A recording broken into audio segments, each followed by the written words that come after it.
Alors, bonsoir, j'espère que vous allez bien. Je m'appelle Morane et je viens pour faire mon témoignage. Déjà, va savoir que mon problème, moi, c'était plus un problème physique et c'était précisément au niveau de mon oreille gauche. Comment tout cela a commencé? Déjà, va savoir que je n'ai jamais rencontré de problème d'audition, même étant plus petite, je n'ai jamais connu ce problème. Je ne suis pas née avec, mais je l'ai acquis durant ma vie. Ça a commencé comment? Donc, entre mes 16 et mes 19 ans, oui, entre mes 16 et mes 19 ans, j'ai commencé à connaître le dehors, j'ai commencé à énormément sortir, à aller dans des clubs, à aller danser dans des boîtes de nuit.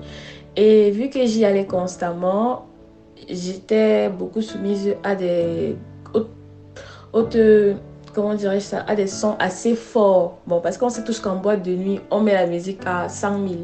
Donc, une fois, je suis allée en boîte de nuit. Et puis, durant les danses et tout ça, je me rends compte que on me parle à côté et je n'entends pas. Déjà, quand j'étais là-bas, je me suis dit, peut-être c'est dû au bruit qui est peut-être fort. Bon, quand on est sorti du club, mes deux oreilles étaient bouchées. Genre, vous voyez souvent quand les oreilles commencent à siffler, tout ça. C'était un peu comme ça, mes oreilles sifflotaient. Quand je suis sortie complètement du club et que j'étais en train de rentrer chez moi, mes oreilles ont commencé à siffloter. Genre, je ne comprenais pas. Après, je me suis dit non, ça va passer. Bon, c'est pas passé directement, mais c'est passé après un moment.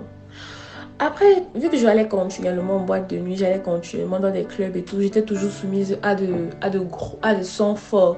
Donc, tout le temps, je partais, tout le temps, mes oreilles se bouchaient, tout le temps, je partais, tout le temps, mes oreilles se bouchaient. Mais le truc, c'est que chaque fois que ça se bouchait, ça se débouchait. Mais à un moment, je suis partie en boîte de nuit une fois, mais mes oreilles se sont bouchées et ça ne s'est plus débouché.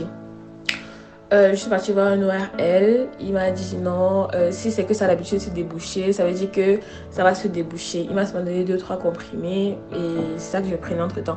Et il m'a demandé d'arrêter les bruits forts, d'arrêter les sonorisations fortes, d'arrêter les écouteurs. Enfin, il m'a demandé de faire beaucoup de trucs pour éviter que mes oreilles ne soient soumises à de forts bruits. Et puis j'ai fait tout ça et après j'ai commencé à retrouver mon audition, mais pas totalement. Genre c'était je comprenais quand même, mais pas parfaitement comme au niveau de mon oreille droite. Ensuite, j'ai arrêté. Après ça, j'ai déménagé et maintenant je suis venue. Quand j'ai déménagé, j'ai recommencé encore à aller en boîte de nuit. Et une fois aussi, je suis allée à une église. Une amie m'a invitée dans une église et le bruit était hyper fort. Le bruit était tellement fort au point où ça a bouché mes oreilles. Donc en gros, les fortes sonorisations, c'est pas fait pour moi. Ça me bouchait carrément les oreilles et je n'entendais pas.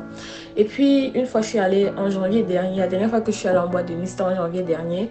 Je suis allée et cette fois-ci, vraiment, c'était carrément les deux oreilles qui se sont bouchées. Genre, vraiment bouchées. Je n'entendais pratiquement rien. Vraiment rien. Mais après, quand je suis rentrée à la maison, j'ai dormi, je me suis réveillée le lendemain. Mon oreille droite s'est débouchée. Mais mon oreille gauche est restée bouchée jusqu'à aujourd'hui. Après ça, je suis plus jamais retournée chez un ORL. Je suis restée à la maison. Moi, je me suis dit, bon, ok, comme la première fois, ça s'est débouché continuellement, genre progressivement, parce que je n'étais plus soumise à de forts bruits. Peut-être ça va continuer à se déboucher. Jusqu'aujourd'hui, nous sommes le quantième. Nous sommes le 17 septembre, donc depuis janvier jusqu'à aujourd'hui.